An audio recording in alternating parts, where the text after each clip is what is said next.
9 और 10 फरवरी के जो महत्वपूर्ण न्यूज करंट अफेयर्स न्यूज़पेपर्स में रहे हैं उन सबको देखेंगे हम लोग। सबसे पहला न्यूज है, लौह महिला तकाइची का दाव सफल, दोबारा बनी पीएम। दाव क्या कह रहा है? इसका मतलब ये है कि अभी कुछ दिन पहले एक न्यूज हम लोग पढ़े थे जिसमें जो तकाइची हैं वो जापान का जो निचला सदन है उसको भंग कर दी थी समय से पूर्व ही, और फिर वहां पे चुनाव हुआ और चुनाव में फिर से ये चयनित हो गई हैं, तो इसीलिए उनका दाव सफल कहा जा रहा है। ठीक है, और अपने निर्णयों के कारण इनको लौह महिला भी कहा जाता है, आयरन लेडी। साना तकाइची इनका नाम है, दोबारा बनी है, जापान की पहली महिला प्रधानमंत्री हैं। इसके अलावा अभी इनके पॉलिटिकल पार्टी के बारे में बात हुआ, लिबरल डेमोक्रेटिक पार्टी, और इस बार जो है लैंडस्लाइड विक्ट्री इनको मिला है, लगभग 2/3 मेजोरिटी इनको मिल गया है। 465 में से 310 सीट ये जीती हैं। ठीक है, और भारत के साथ इनका संबंध बेहतर रहा है। चीन के साथ जो है प्रतिस्पर्धा में जो है इनका रुझान है। ठीक है, तो भारत के परिप्रेक्ष्य से जो है बेहतर होने की संभावना है भारत जापान का रिलेशन। ठीक है, तो ये हम लोगों के लिए इम्पोर्टेंट है, नाम बहुत ज्यादा इम्पोर्टेंट है, और चूंकि पहले से ये प्रधानमंत्री रही हैं तो इस बार इनका पॉलिटिकल पार्टी भी थोड़ा याद रखने की जरूरत है। अगला न्यूज देखते हैं, अमेरिका से समझौते में किसानों को कोई नुकसान नहीं, निर्यात के भी अवसर। तो आपको पता होगा कि भारत और अमेरिका के बीच जो ट्रेड डील हुआ है जिसके तहत टैरिफ को घटाकर कितना कर दिया गया है बताइए? 50% से घटाकर 18%। बहुत अच्छा है ना, तो 18% कर दिया गया। अब यहाँ पे जो भारतीय जो विशेषज्ञ हैं वो मान रहे हैं कि इस ट्रेड डील के कारण भारतीय जो एग्रीकल्चर है, जो कृषि है, उस पर नकारात्मक प्रभाव पड़ सकता है। तो उसी को एक्सप्लेन करते हुए बता रहे हैं पीयूष गोयल, हमारे वाणिज्य मंत्री, कि अमेरिका से जो समझौता हुआ है उस पर किसानों को कोई नुकसान नहीं होगा। ठीक है, बाकी अभी विश्लेषण चल ही रहा है, तो हमारे लिए पीटी पॉइंट ऑफ व्यू से इम्पोर्टेंट है भारत और अमेरिका का अभी जो ट्रेड डील हुआ है वो क्वेश्चन इससे फ्रेम हो सकता है। नेक्स्ट है, भारतीय सेना ने एवरेस्ट पर नया कीर्तिमान गढ़ा। तो ये क्या है? तो भारतीय सेना जो है उसका सबसे बड़ा दल जो कि 49 सदस्य था वो माउंट एवरेस्ट पे चढ़ गया। अब इसमें क्या है कि 22 जो है पर्वतारोही वो भारतीय सेना के हैं और 27 जो थे वो नेपाल के शेरपा थे। ठीक है, तो बस इतना ही याद रखिएगा, सबसे बड़ा है। इसके अलावा किस अभियान के तहत चढ़ा है? तो इसका नाम है सिल्वर जुबली एवरेस्ट अभियान। ठीक है, सिल्वर जुबली का क्या मतलब है कि अभी से मतलब 25 वर्ष पूर्व के आसपास, मतलब 2000 ईस्वी में जो है 2000 ईस्वी में भारतीय सेना का एक दल जो है वो चढ़ा था माउंट एवरेस्ट पे, और अब उसके 25 साल बाद फिर से जो है एक दल चढ़ा है, लेकिन ये सबसे बड़ा दल है इसलिए ये चर्चा में है। ठीक, माउंट एवरेस्ट की ऊंचाई 8848 मीटर है, इसको सागर माथा के नाम से भी जानते हैं। ठीक, चलिए यहाँ पे थोड़ा कुछ और बात कर लेते हैं। उत्तरी अमेरिका की बात करेंगे तो इसमें कौन कौन सा माउंटेन रेंज पाया जाता है पता है? कौन कौन सी पहाड़ श्रृंखला पाई जाती है? रॉकी और एंडीज। नहीं, एंडीज तो नहीं है, सेरा निवेदा है, ठीक है, कोलंबिया है, एपलेशियन माउंटेन रेंज। वही साउथ अमेरिका की बात कीजिएगा तो इसमें क्या है? एंडीज है। अच्छा, दुनिया का सबसे लंबा पर्वत श्रृंखला कौन सा है?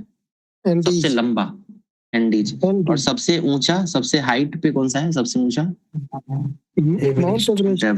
Mount Everest. ठीक, अगला न्यूज है, चेन्नई से चलेगी दुनिया की सबसे तेज इंटरनेट सेवा। अब ये न्यूज क्या है? आप लोगों को नोकिया कंपनी याद होगा, है ना, बहुत ज्यादा यूज होता था भारत में। तो नोकिया जो है वो चेन्नई में तो दुनिया का सबसे बड़ा रिसर्च सेंटर स्थापित करने वाला है, और यहाँ पे 100 गीगाबाइट्स पर सेकेंड के स्पीड से इंटरनेट प्रोवाइड किया जाएगा। तो ये न्यूज है, इसको याद रखिएगा। 100G का मतलब क्या है? 100 गीगाबाइट पर सेकेंड। नोकिया जो है वो चेन्नई में दुनिया का सबसे बड़ा रिसर्च एंड डेवलपमेंट लैब बना रहा है। ठीक है, कहाँ पे लगा रहा है? चेन्नई में। ठीक है, और चेन्नई में भी अगर पर्टिकुलर स्थान की बात कीजिएगा तो शिपकोट सिरुसेरी में बना रहा है। नोकिया कहाँ की कंपनी है? फिनलैंड की कंपनी है। ठीक है, इसके अलावा नोकिया नाम जो है ना वो वहां के स्थानीय नदी के नाम पर पड़ा है, तो इसको भी याद रखेंगे आप लोग। अगला न्यूज देखते हैं। अच्छा, यहाँ पे ये बताइए तो गूगल जो है वो अपने सबसे बड़ा डेटा सेंटर कहाँ स्थापित कर रहा है भारत में? गूगल के द्वारा कहाँ स्थापित किया जा रहा है? मुंबई में। नहीं नहीं, मुंबई नहीं है। सूरत या हैदराबाद के आसपास था ना कहीं पे, इसको चेक कीजिएगा, मुंबई में नहीं है। ठीक है, चलिए अगला देखते हैं। भारत से ले जाए गए दुर्लभ अवशेष, कोलंबो में मन रहा बुद्ध विरासत उत्सव। आपको पता होगा कि श्रीलंका जो है वहां भी बौद्ध धर्म की बहुलता है, काफी लोग हैं जो बौद्ध धर्म को मानते हैं। ठीक है, तो इस बार जो है बौद्ध विरासत उत्सव जो है वहां श्रीलंका में मनाया जा रहा है, कोलंबो में। और उसके लिए भारत से बहुत सारा जो है बौद्ध धर्म से जुड़ा हुआ अवशेष ले जाया गया है। बस इतना इंपॉर्टेंट है, इसके अलावा हम लोगों के लिए बहुत ज्यादा जरूरी नहीं है। यहाँ दो चीज याद रखिएगा, गुजरात से जो है अवशेष ले जाया गया है, तो यहाँ पे दो नाम आया है। गुजरात के राज्यपाल कौन है? तो आचार्य देवव्रत है। और गुजरात के मुख्यमंत्री कौन है? मुख्यमंत्री का नाम बताइए। गुजरात के मुख्यमंत्री भूपेश पटेल। भूपेंद्र पटेल। भूपेश पटेल, ठीक है। भूपेश पटेल। और अभी हाल ही में जो है ना वहां पे उनका जो मंत्रिमंडल था उसको पुनर्गठित किया गया था। बहुत सारे जो मंत्री थे उनको हटाया गया था और नए लोगों को स्थापित किया गया था। तो वहां के जो उप मुख्यमंत्री है ना वो भी नए बहाल हुए हैं। तो उनका नाम याद रखिएगा, उप मुख्यमंत्री का नाम है हर्ष सांघवी। ठीक है, नाम क्या है? हर्ष सांघवी। तो इसको याद रखना है, नेक्स्ट ईयर गुजरात में इलेक्शन होने वाला है, इसलिए ये सब चीज किया गया है। अगला न्यूज देखते हैं। अच्छा देखिए, मोदी जी जो है ना वो मलेशिया गए हुए थे। ठीक है, तो भारत और मलेशिया के मध्य बहुत सारा डील हुआ है, उसका हम लोग यहाँ पे चर्चा करेंगे। सबसे इंपॉर्टेंट जो है, जो एग्जाम में पूछेगा और मैगजीन्स में नहीं मिलेगा, वो हम पहले बता देते हैं। इस डील का नाम जो है ना इम्पैक्ट दिया गया है, इम्पैक्ट डील, IMPACT, इम्पैक्ट। इसका पूरा नाम क्या है? India Malaysia partnership for advance comprehensive transformation. ठीक है, मोदी जी एकदम खतरनाक खतरनाक नाम देते हैं हर जगह जाके, तो इस बार इस डील का नाम इम्पैक्ट डील दिया गया है। पूरा नाम भी पूछा जा सकता है, याद रखिएगा, India Malaysia partnership for advanced comprehensive transformation. अब डील क्या क्या हुआ है? तो यूपीआई जो है वो मलेशिया के पे नेट कंपनी के साथ समझौता किया है और वहां पे जो है यूपीआई जो है वो मलेशिया में काम करने लगेगा। इसके अलावा भारत और मलेशिया जो है अपने स्थानीय मुद्रा में व्यापार करेगा। तो भारत का मुद्रा रुपया है और मलेशिया का मुद्रा क्या है? रिंगिट। ठीक है, तो ये सब जो है बहुत महत्वपूर्ण चीजें हुई हैं। लगभग 11 महत्वपूर्ण समझौते उस पर साइन किया गया है। इसके अलावा कुछ और बता देते हैं, जैसे पहला क्या है, सेमीकंडक्टर के क्षेत्र में डील हुआ है। यूपीआई के बारे में भी हम आपको बता ही दिए। इसके अलावा मलेशिया जो है वो ब्रिक्स में शामिल होने की इच्छा जताया है, तो भारत बोला है कि वो ब्रिक्स में शामिल होने में सहायता करेगा। इसके अलावा समुद्री सुरक्षा और सुखोई 30 का रखरखाव के लिए, अब चूंकि मलेशिया जो है ना वो एक कह सकते हैं कि पोर्ट कंट्री है, मतलब उसके आसपास समुद्र है, तो भारत का और मलेशिया का समुद्री क्षेत्र में जो है अगर डील होता है, समझौता होता है, तो बंगाल की खाड़ी और हिंद महासागर के क्षेत्र में सुरक्षा के दृष्टिकोण से काफी अहम हो सकता है। इसके अलावा ये भी याद रखिएगा, प्रीलिम्स पॉइंट ऑफ व्यू से बहुत इंपॉर्टेंट है, तिरुवल्लुर केंद्र और छात्रवृत्ति योजना शुरू किया गया है। ठीक है, तो मलेशिया जो है वो तमिल विरासत को सहेजने के लिए तिरुवल्लुर केंद्र खोलेगा। इसको याद रखिएगा। तिरुवल्लुर कौन थे? किन्हीं को पता है तिरुवल्लुर कौन है? तिरुवल्लुर कौन थे? कवि थे। तमिल कवि थे, बहुत अच्छा है ना।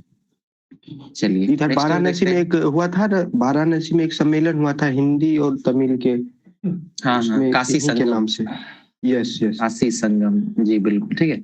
चलिए, अब अगला न्यूज भी वही है, मलेशिया जो गए हुए थे। नाम क्या दिए हैं बताइए, नाम क्या है? भारत मलेशिया ट्रेड डील का नाम क्या है? इम्पैक्ट। इम्पैक्ट है ना। ये सब न्यूज जो है ना छिपा हुआ न्यूज है भाई, है ना। थोड़ा डिटेल में पढ़ने से यहाँ हम लोगों को एज मिलेगा, तो इसको याद रखिएगा। अगला न्यूज क्या है? एशिया जल पक्षी गणना हुआ है। तो ये गोपालगंज और सिवान के आसपास जो बहुत सारा झील है, बहुत सारा जो क्षेत्र है, वहीं पर इसको किया गया है। और इसको करने में बॉम्बे नेचुरल हिस्ट्री सोसाइटी का महत्वपूर्ण योगदान है। ठीक है, ये बीपीएससी में इस बार पूछा भी था, तो इसको याद रखिएगा, बॉम्बे नेचुरल हिस्ट्री सोसाइटी। ठीक, इसके अलावा कुछ अलग अलग झील वगैरह का नाम इस आर्टिकल में आया है, जैसे सिवान का चक्री ताल, है ना, पूछा जा सकता है कि चक्री ताल कहाँ पे है, तो ये सिवान याद रखिएगा। इसके अलावा सुरैला चौर कहाँ है? ठीक है, तो ये भी आपको सिवान में है। ठीक है, घग्गर नदी के बारे में पता ही है। फिर महेंद्रनाथ तालाब की चर्चा मिल रही है, तो महेंद्रनाथ तालाब भी कहाँ है? सीवान में है। तो इन चीजों को आप लोगों को याद रखना है। नेक्स्ट न्यूज है, केंद्रीय कृषि मंत्री शिवराज सिंह चौहान ने सीहोर में दिया चेक। चेक किस चीज के लिए दिए हैं? तो दलहन उत्पादन बढ़ाने के लिए 93 करोड़ बिहार को मिला है, ठीक है ना।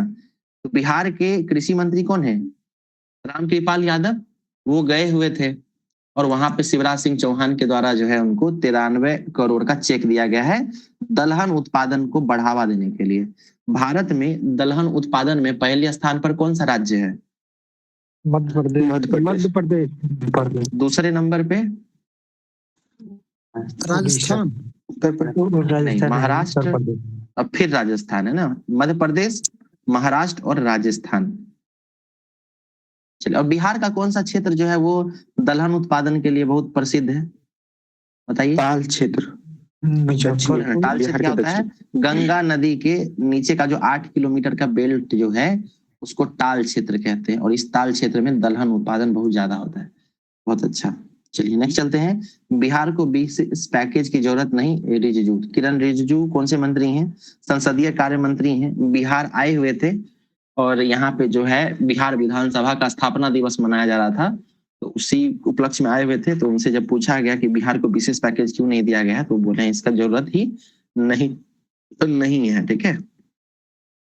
अगला न्यूज है खादी महोत्सव 2026। तो खादी महोत्सव 2026 मनाया जा रहा है और इसका आयोजन जो है खादी एवं ग्राम उद्योग के साथ साथ MSME मंत्रालय दोनों मिलकर करता है। तो इसका याद रखिएगा। और पटना के गांधी मैदान में इसका आयोजन हो रहा है। नाम क्या है? खादी महोत्सव 2026। अगला है बिहार में दलहन उत्पादन को बढ़ाने के लिए 93 करोड़ का चेक मिला है। ये न्यूज हम लोग देख चुके हैं। नेक्स्ट न्यूज देखते हैं। जनगणना को लेकर जो है ना बिहार सरकार क्या करेगी कि जितने भी विश्वविद्यालय हैं वहां पर सेंसर्स डाटा रिसर्च सेंटर बनेगा। तो ये हमारे लिए बहुत ज्यादा जरूरी नहीं है, इसको आप स्किप कर सकते हैं। नेक्स्ट न्यूज क्या है? विधानसभा स्थापना दिवस, ठीक है। विधानसभा का स्थापना कब हुआ था और कब मनाते हैं? तो डेट याद रखिएगा, 7 फरवरी, ठीक है। 7 फरवरी को जो है बिहार विधानसभा स्थापना दिवस मनाया जाता है। इसी उपलक्ष्य में जो है ओम बिरला, किरण रिजिजू वगैरह आए हुए थे, ठीक है। तो इसका आप लोगों को याद रखना है नाम। और ओम बिरला के साथ याद रखिएगा कि इन पे जो है अविश्वास प्रस्ताव लाने का प्लानिंग चल रहा है, जितने भी विपक्षी दल हैं वो सब मिलके। तो बिहार जब ये आए हुए थे तो इनसे संवाददाताओं ने प्रश्न पूछा, तो इसका भी वो यहाँ पे जवाब दिए हैं, ठीक है। ध्यान रखिएगा ओम बिरला पर अविश्वास प्रस्ताव आ सकता है। आप लोगों से क्वेश्चन है कि अविश्वास प्रस्ताव संविधान के किस अनुच्छेद में है? बताइए। साक्षी जी के बताइए मैम। हाँ बताइए विवेक जी बताइए। क्या ये संविधान में है? नहीं है, नहीं संविधान में, हाँ वही नहीं है, ठीक है ना। तो अविश्वास प्रस्ताव जो बिल्कुल वो नहीं है, इसको याद रखना है, ठीक है। अच्छा, लास्ट डे हम आपको नेवा पोर्टल के बारे में बताए थे, याद है? नेवा पोर्टल क्या था इसका पूरा नाम? नेवा पोर्टल क्या था? नेशनल ई विधान एप्लीकेशन, ठीक है। उसके तहत बिहार में डिजिटल हाउस बनाने की बात चल रही थी, ठीक। हरिवंश कौन है बताइए? हरिवंश उपसभापति है। उपसभापति है राज्यसभा, ठीक। अब देखिए, नागालैंड को पराजित कर बिहार बना चैंपियन। कौन से ट्रॉफी में बना है? CK Naidu trophy. लेकिन सीके नायडू के भी प्लेट ग्रुप में टॉप किया है, ठीक है ना। तो भारत में जो भी डोमेस्टिक क्रिकेट का जो आयोजन होता है उसमें कोई भी जो आयोजन है, चाहे आप रणजी ट्रॉफी ले लीजिए या सीके नायडू ट्रॉफी ले लीजिए, इसको ना 2-3 अलग अलग चरणों में बांधा गया है। एक को इलाइट नाम दिया गया है, एक को नाम प्लेट दिया गया है। प्लेट ट्रॉफी में, प्लेट वाला जो ट्रॉफी होता है उसमें वैसे राज्य सम्मिलित होते हैं जिनका रैंकिंग बहुत पीछे है, और इलाइट ग्रुप में वैसे राज्य होते हैं जिनकी रैंकिंग बहुत अच्छे है, जैसे कर्नाटक हो गया, मुंबई हो गया, तमिलनाडु हो गया। और प्लेट ग्रुप में बिहार है, नागालैंड है, मिजोरम है, मणिपुर वगैरह है, ठीक है। तो बिहार जो है वो सीके नायडू का प्लेट ग्रुप जीता है, इसको याद रखिएगा। नेक्स्ट न्यूज पे चलते हैं। ये देखिए, बागवानी महोत्सव कहाँ आयोजन हो रहा था इसका? पटना के गांधी मैदान में। तो उसमें जो भागलपुर है वो पहले स्थान पर, वैशाली दूसरे और पूर्णिया तीसरे स्थान पर रहा है। ठीक है, 3 दिवसीय जो महोत्सव था उसका समापन हो गया है। बागवानी महोत्सव पूछा जाता है, इसको याद रखना है। अगला न्यूज है, ये मेंस और इंटरव्यू पॉइंट ऑफ व्यू से इंपॉर्टेंट है। बिहार 16 माह में मुफ्त दवा वितरण में अव्वल रहा है। ठीक है, तो ये एक रिपोर्ट आया जिसमें बताया जा रहा है कि लास्ट जो 16 मंथ से उसमें बिहार जो है वो मुफ्त में दवा वितरण में पहले नंबर पर रहा है। ठीक है, इसके अलावा बिहार में स्वास्थ्य क्षेत्र से संबंधित क्या क्या समस्याएं हैं उसके बारे में भी इस आर्टिकल में बताया गया है।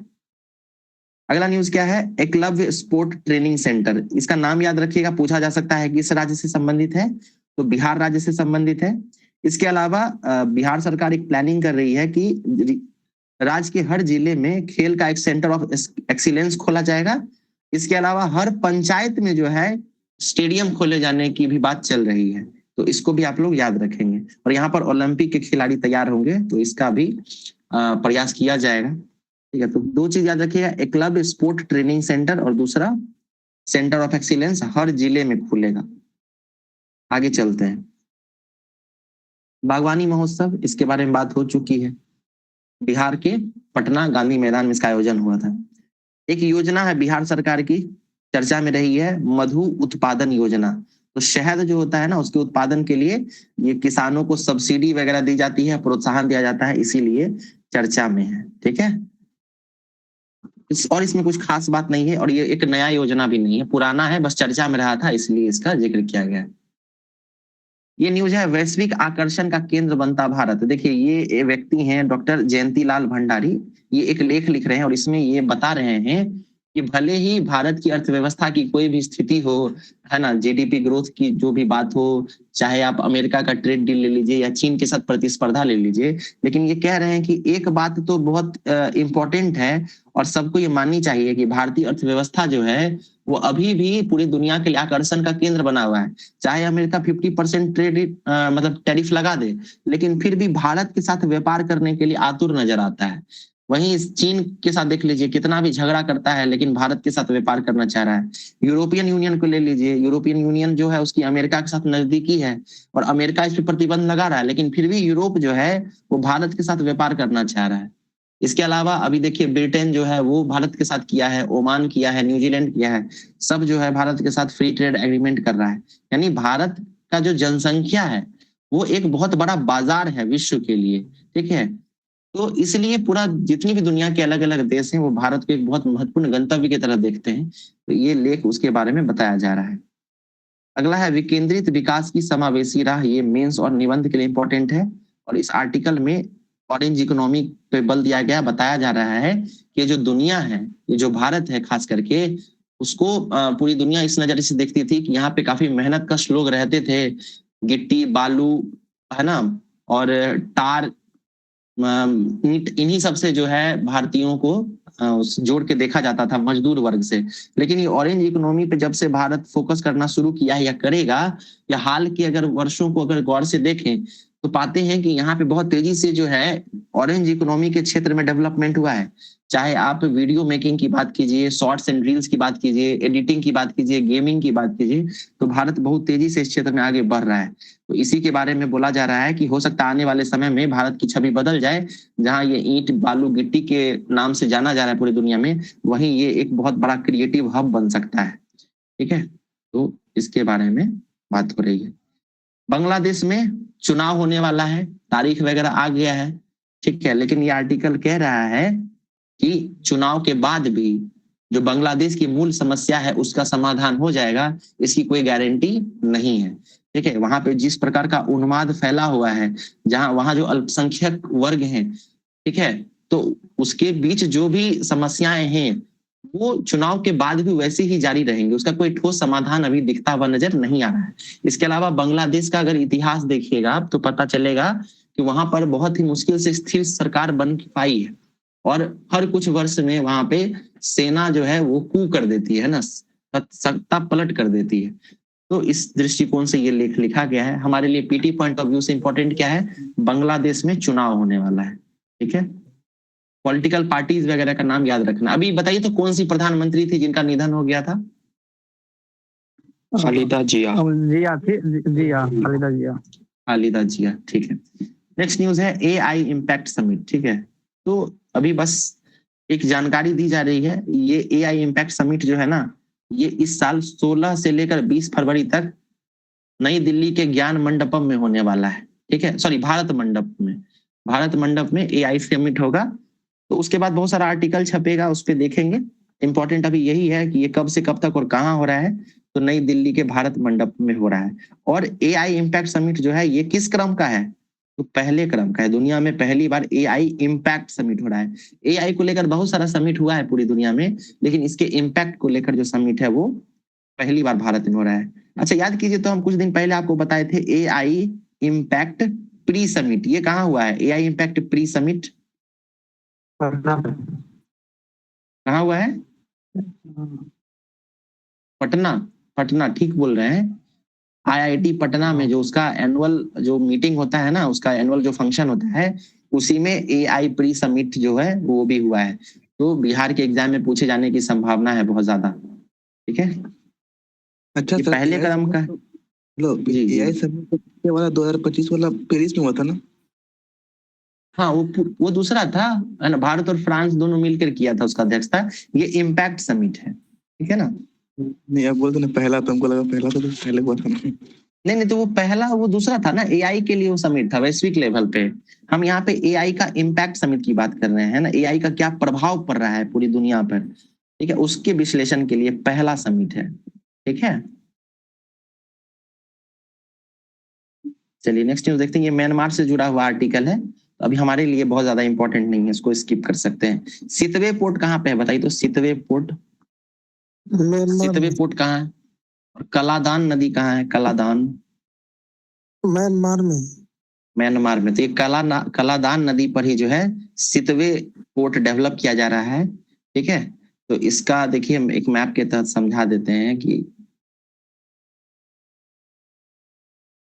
ये अगर भारत है, ठीक है, और यहाँ पे ये क्षेत्र आपको म्यांमार का हो जाएगा। तो यहीं पर जो है ना वो कलादान नदी है जहाँ पे सितवे पोर्ट डेवलप हो रहा है।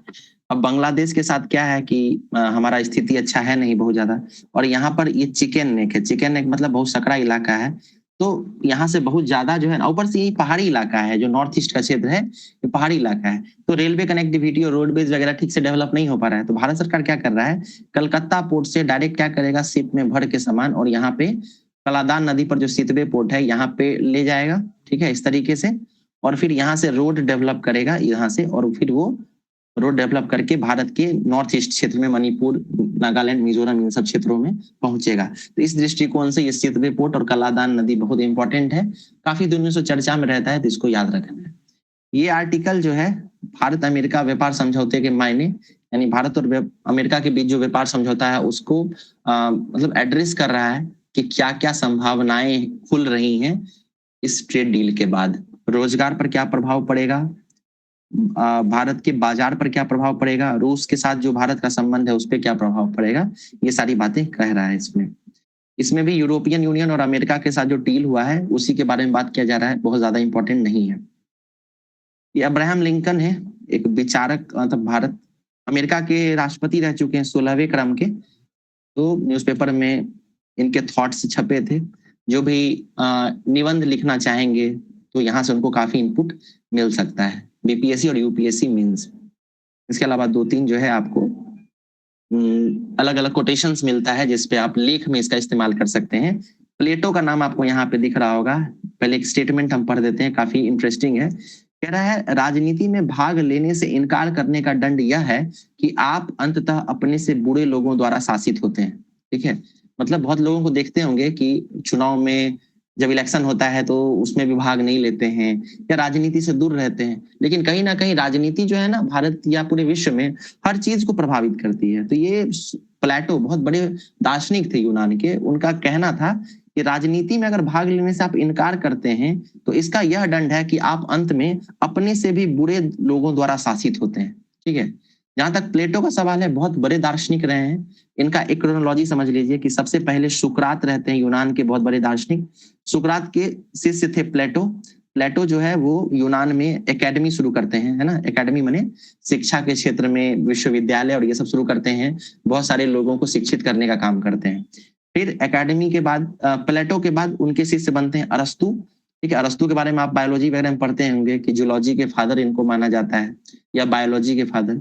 और अरस्तु के शिष्य थे सिकंदर, सिकंदर महान जो राजा थे, भारत आए थे। ठीक है, तो इस तरीके से जो है एक हायरार्की है, इसको याद रखेंगे। वर्ल्ड हिस्ट्री वगैरह आपको दरोगा मेंस प्रीलिम्स में पूछता है तो वहां पे यहाँ से सवाल बनने की संभावना हो सकती है। ठीक है, ये हमारा 9 तारीख का करंट अफेयर्स था। अब हम लोग 10 फरवरी के महत्वपूर्ण न्यूज को देखेंगे। देखिए न्यूज क्या है, भारत सेशेल्स का रिश्ता इतिहास विश्वास साझा भविष्य की सोच पर आधारित, ये मोदी जी का है। सेशेल्स है कहाँ पे, तो सेशेल्स जो है आपको हिंद महासागर का एक द्वीपीय देश है। ठीक है, हिंद महासागर का द्वीपीय देश है। उसके राष्ट्रपति आए हैं, नाम क्या है, पैट्रिक हरमिनी। नाम क्या है, पैट्रिक हरमिनी। ठीक है, मोदी जी से मिले हैं और बहुत सारे चीजों पर डील हुआ है। डील क्या हुआ है, भारत जो है 17.5 करोड़ डॉलर का विशेष आर्थिक पैकेज वगैरह भी सेशेल्स को दिया है। इसके अलावा समुद्र के क्षेत्र में सुरक्षा को लेकर जो है आपस में सहयोग को बढ़ावा देने की बात चल रही है। इसके अलावा सेशेल्स को कोलंबो सुरक्षा कॉन्क्लेव में भी शामिल किया गया है। वो क्या है मैं अभी आपको बताऊंगा। ठीक है, चलिए देखिए यही सेम न्यूज है। तो भारत और सेशेल्स जो है उसके बीच जो डील हुआ है, तो उसमें पहला न्यूज है कि भारत ने सेशेल्स के लिए विशेष आर्थिक पैकेज की घोषणा की है। पैकेज कितना का है, 17.5 करोड़ डॉलर का। इसके अलावा जून 2026 में भारत और सेशेल्स जो है अपने राजनयिक संबंधों के 50 वर्ष मनाने वाला है। प्रीलिम से पूछा जा सकता है पीटी पॉइंट ऑफ व्यू से कि कौन सा देश जो है वो भारत के साथ, भारत और किस देश का जो राजनयिक संबंध है वो 50 वर्षों का हो गया है। ठीक है, 50 वर्ष को क्या गोल्डन जुबली कहते हैं, इसको याद रखना है। फिर सेशेल्स वाला जो डील हुआ है ना, उसका नाम दिया गया है SESEL, सेशेल। ठीक है, SESEL, सेशेल।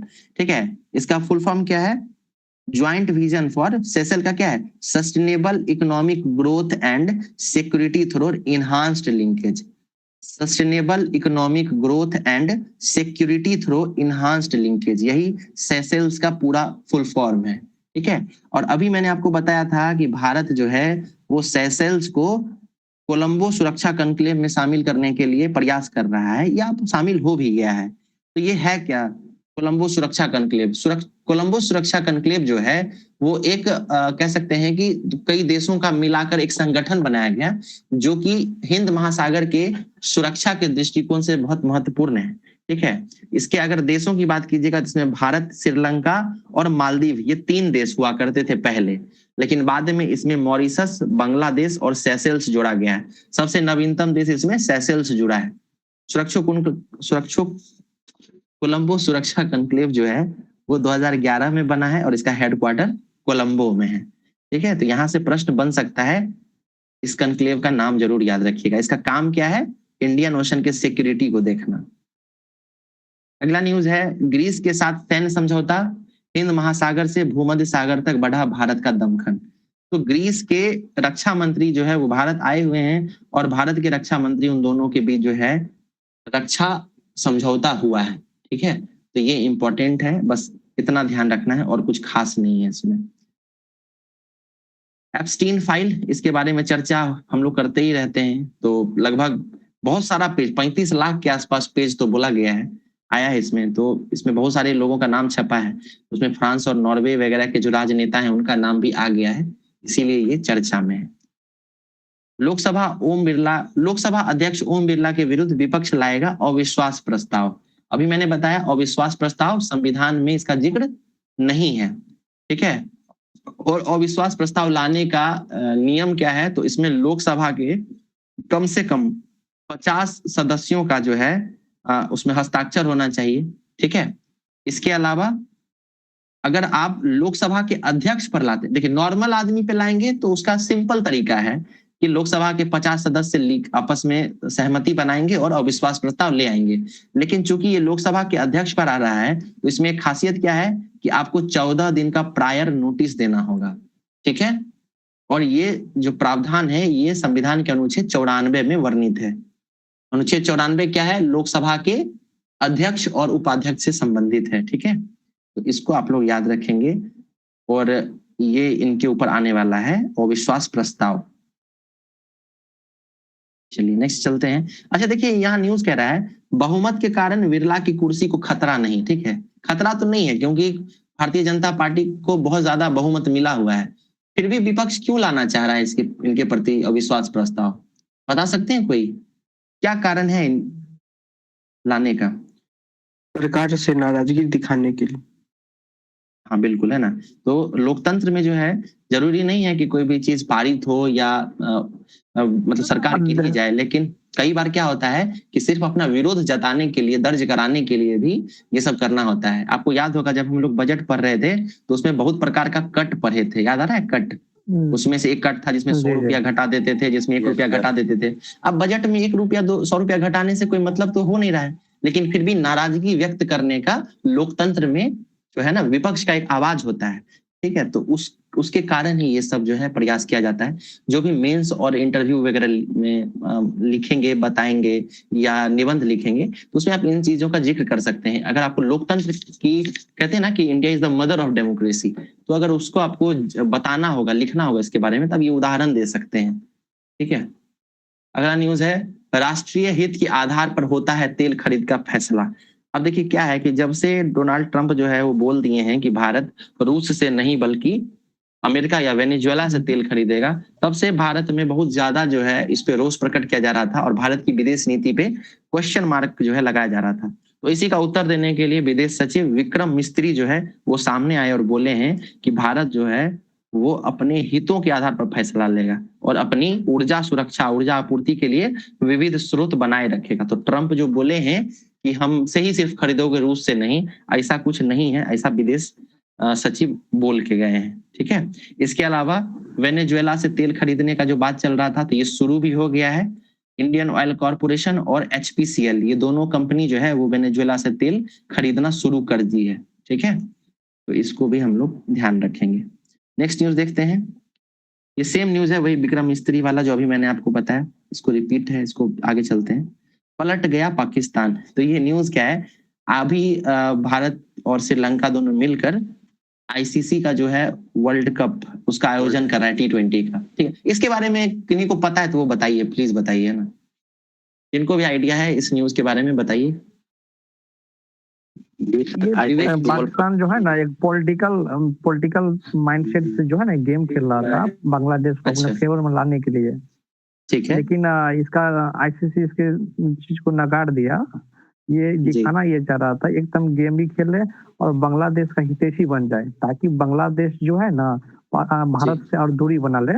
अब धीरे धीरे वो, ताकि अपना जो है पुनः जो उसका एक माइंडसेट है जो भारत के विरोध में बांग्लादेश को खड़ा करना है, इसलिए ये सब कर रहा था। और उसको खेलने के लिए भी अप्रोच कर रहा था कि इसको खिलाओ, और उसकी मांगे जो है, हाँ उसको ज्यादा जैसे उसको बोला था कि ICC में जितना भी उसका फंड होगा ना उसे पेनल्टी लगेगा, वो पेनल्टी बोला नहीं लगेगा, ये सब मांग रखा था ये। ओके, बहुत अच्छा है ना, सब बता ही दिए कि पाकिस्तान जो है बोला था कि बांग्लादेश को भी मतलब T20 वर्ल्ड कप में शामिल करो, या नहीं कर रहे हो तो हम भी नहीं खेलेंगे, ये सब जो है इसके लिए रोष व्यक्त कर रहा था। तो ICC जो है उस पर बहुत सारा पेनल्टी लगाने का बात कर रहा था।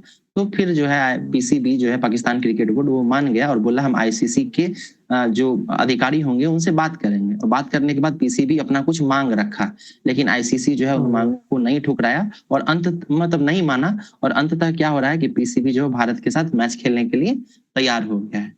ठीक है, तो यही न्यूज है। इनका नाम याद रखिएगा, मोहसिन नकवी। ये एशियन क्रिकेट काउंसिल के अध्यक्ष हैं। ICC के अध्यक्ष कौन है?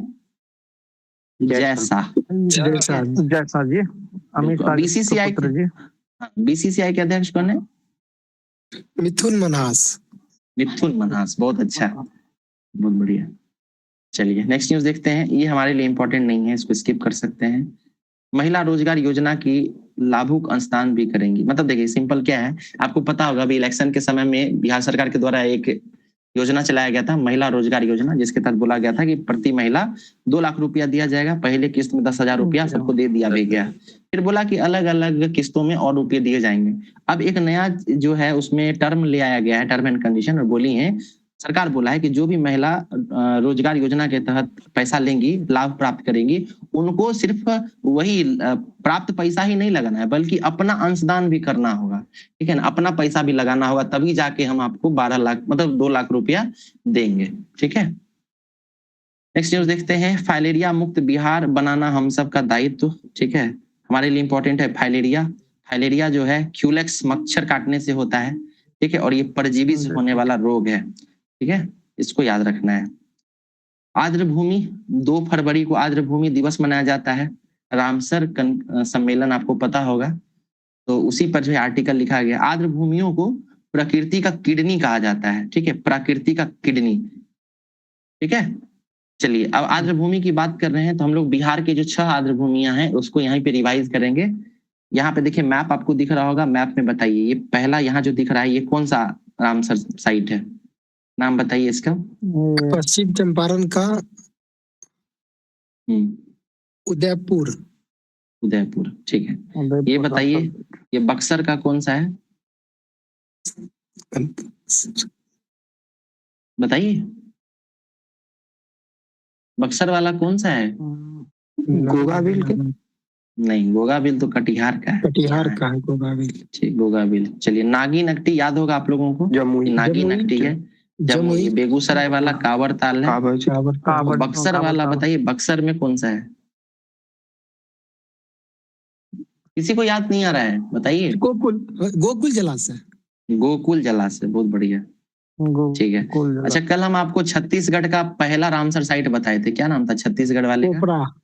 कोपड़ा जलाशय है ना, छत्तीसगढ़ के बिलासपुर में है। क्योंकि छत्तीसगढ़ का पहला है इसलिए पूछा जा सकता है।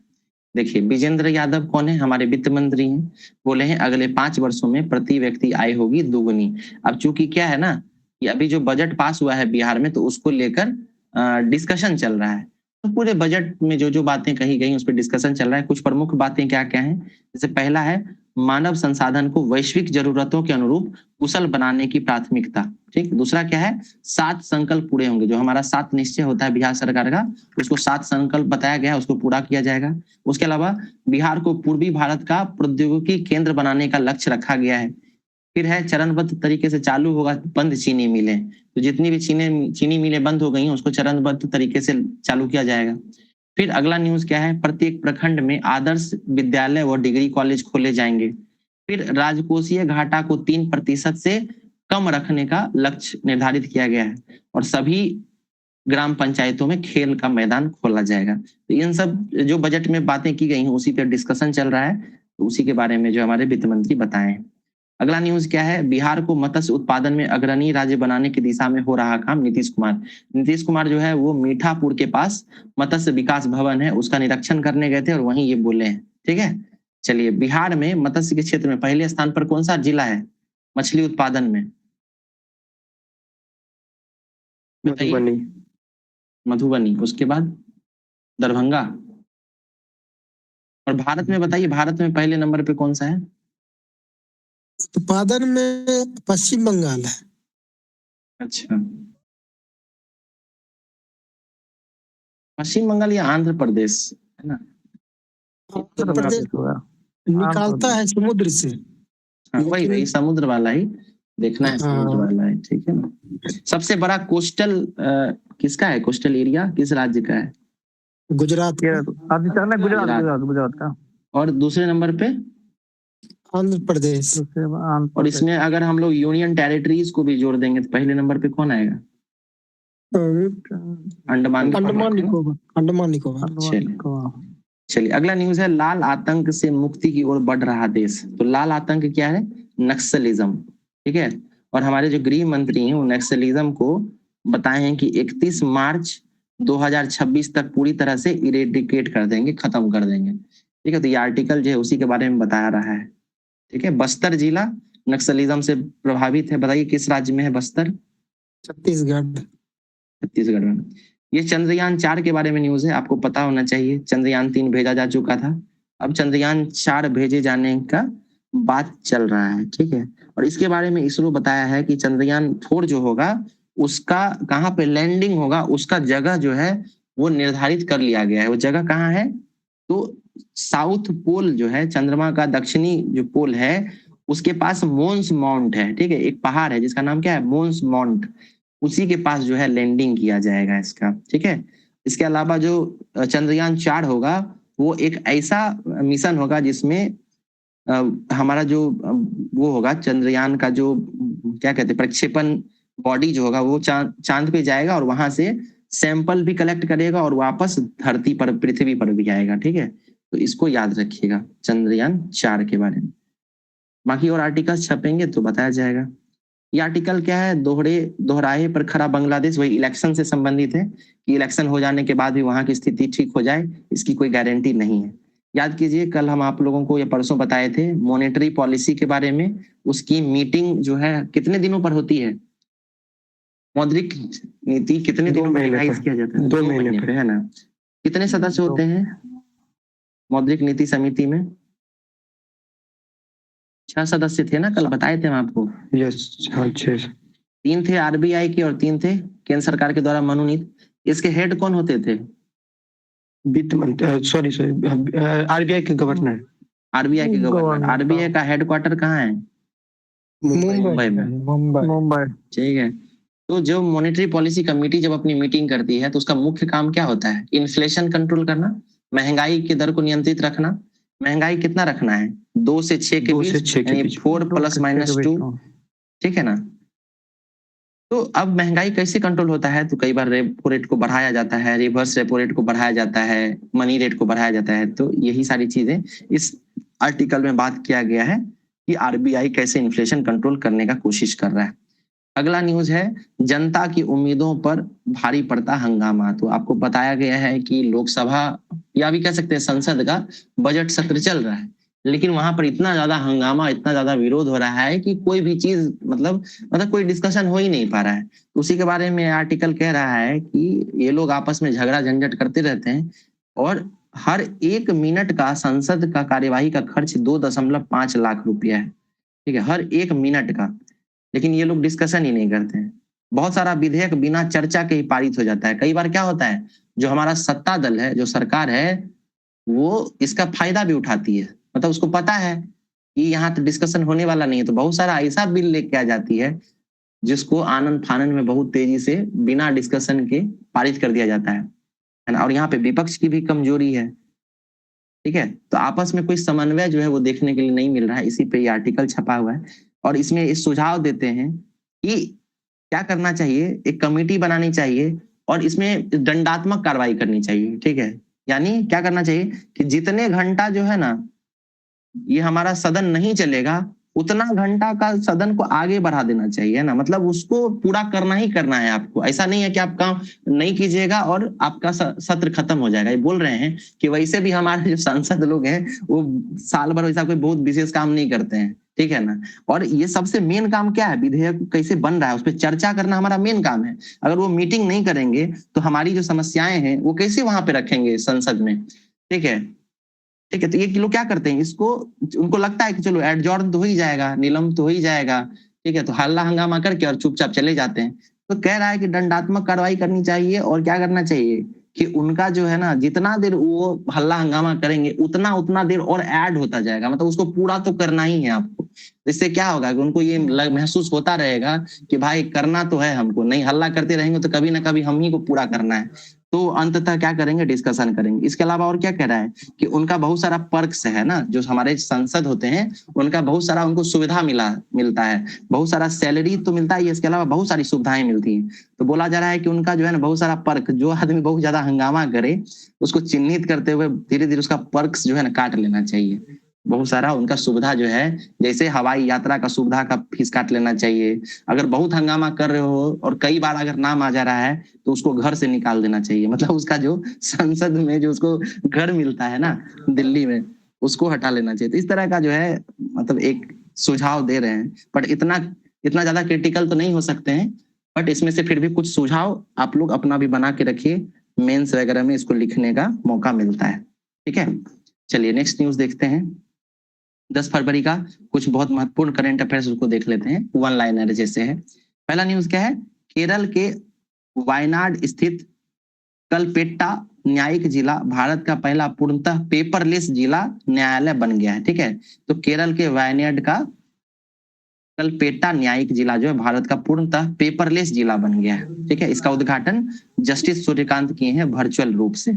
अगला है शारदा नदी गलियारा परियोजना, म्यूट कर लेंगे सब लोग। ठीक है, शारदा नदी गलियारा परियोजना क्या है, तो ये उत्तराखंड के द्वारा जो है, उत्तराखंड राज्य के द्वारा यहाँ शुरू किया जा रहा है। शारदा नदी जो है ना, वो काली नदी के नाम से जाना जाता है ना। काली नदी आपको पता होगा कि भारत और नेपाल है ना, ये देखिए इस तरीके से भारत अगर मानिए तो यहाँ पे अगर ये नेपाल है, ठीक है, तो यहाँ से जो नदी बहती है ना उत्तराखंड से और यूपी में प्रवेश करती है, यही जो है हमारी शारदा नदी है, इसी को काली नदी कहते हैं।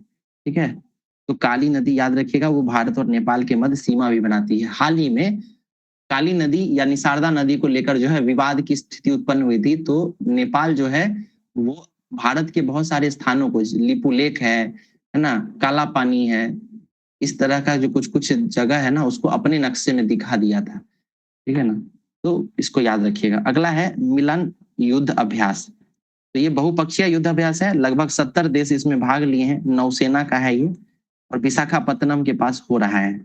भारत की ओर से INS विक्रांत शामिल हुआ है और कुछ दिनों में पनडुब्बी जो है अर्नाला वो भी इसमें शामिल हो जाएगा। अगला है संतोष ट्रॉफी, ये फुटबॉल से जुड़ा हुआ है। ठीक है, और इसमें जो है सर्विसेज जीता है, केरल जो है 2nd पोजीशन पर रहा है। अगला एक किताब है जिसका नाम है रिक्लेमिंग इनक्रेडिबल्स, रिक्लेमिंग इनक्रेडिबल्स, ये नवीन कुड्डू के द्वारा लिखा गया है। ये भारत में पर्यटन से संबंधित किताब है। ठीक है, नेक्स्ट न्यूज है एशियाई इंडोर एथलेटिक्स चैंपियनशिप, ये कहाँ पे हो रहा है, एशियाई इंडोर एथलेटिक्स चैंपियनशिप, ये चीन के तियानजिन में हो रहा है। ठीक है, चीन के तियानजिन में पहले स्थान पर चीन रहा है, भारत का स्थान 6ठा है। इसमें 1 गोल्ड मिला है और 2 सिल्वर और 2 ब्रॉन्ज मिला है। गोल्ड किसको मिला है, तो तेजस्विन शंकर को मिला है, हेप्टाथलॉन में मिला है। ठीक है ना, तो ये खेल भी आप लोग याद रखिएगा। अगला है सक्षम 2026, सक्षम 2026 बहुत इंपॉर्टेंट है, पूछा जा सकता है किस चीज से जुड़ा हुआ है, तो याद रखिएगा ये पेट्रोलियम और प्राकृतिक गैस मंत्रालय के द्वारा शुरू किया गया था। ठीक है, और इसका उद्देश्य है ईंधन संरक्षण, अस्थायी ऊर्जा प्रथा को बढ़ावा देना। ठीक है, और 2 फरवरी से लेकर 16 फरवरी के मध्य जो है ये सक्षम 2026 का आयोजन भारत में होगा। ठीक है, तो ये हमारा 9 और 10 फरवरी का सबसे महत्वपूर्ण करंट अफेयर्स था। जो भी PIB वगैरह में जो था उसको तो देख ही लिए, इसके अलावा जो न्यूज़पेपर में बहुत सारे आर्टिकल्स थे और जो न्यूज थे उसको भी हम लोग देख लिए। ठीक है, तो ये क्लास यहीं पे समाप्त होता है।